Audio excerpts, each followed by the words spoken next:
Hey everybody, my name is Nick, and in this short YouTube video we will talk about how to change profile picture on Pixelfed application. So let's get started. First of all, open up Pixelfed and now go to the profile tab. To do it, just click on the last tab at the very bottom, and here on this page you can find the edit profile button. Let's click on it. Okay, and at the very top you can click on the upload profile photo. So let's do it. Add profile photo, select a photo from your camera roll for your profile photo. So let's click on add, and after that your gallery will be opened.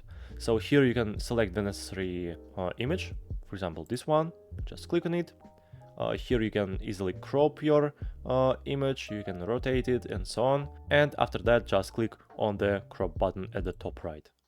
Just wait a bit, and that's all. Finally my new profile picture is uploaded.